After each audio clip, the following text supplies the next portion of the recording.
The French president made his remarks during a speech in Paris yesterday, during which he offered an ambitious assessment of France's role on the world stage. Mr. Macron declared, "Over the past 4 years, we have built an unprecedented European cooperation base. The European defense had never advanced so much since the 50s.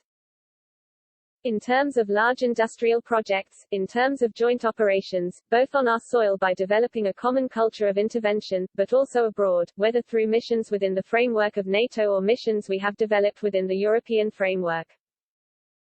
We have also continued to deploy joint financial investments, major technological innovation projects, in the priority sectors for tomorrow, and shared projects with other countries such as Germany." Mr. Macron added, "This success is the very proof of our confidence in the future, and confidence in this partnership as well, because we have solid support. This is what we are building, a whole new role for our armed forces." Referring to Operation Barkhane, France's anti-jihadist military force in the desert region which covers much of West Africa, including Mali, he said, "In the Sahel we are in the process of building the framework so France can lead and do what until now just the USA could do, being a framework nation which works as a pilot to the entire coalition. It's the strength of our armies that allows us to contemplate this today. And this partnership is proof of our ability to relaunch this ambition." Mr. Macron, who already has one eye on his re-election bid next year, has made no secret of his support of a European army in the past. Speaking to Europe 1 radio station in 2018, Mr. Macron criticized the decision of then U.S. President Donald Trump to pull his country out of a key Cold War-era arms limitation treaty.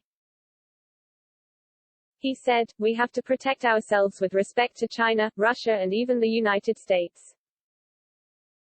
We will not protect Europeans unless we decide to have a true European army." More recently, he last year said Europe needed to play a more independent and assertive role in the world. During a debate with students in Lithuania, he said, "We, some countries more than others, gave up on our strategic independence by depending too much on American weapons systems. We cannot accept to live in a bipolar world made up of the US and China."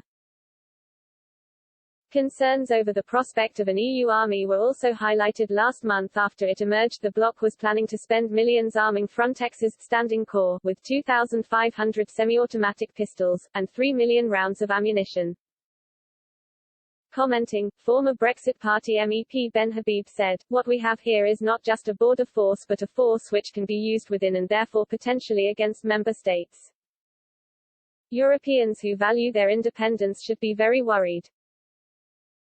The EU is now an armed superstate. It will not just be flexing its muscles on neighboring countries but it will also be doing so internally.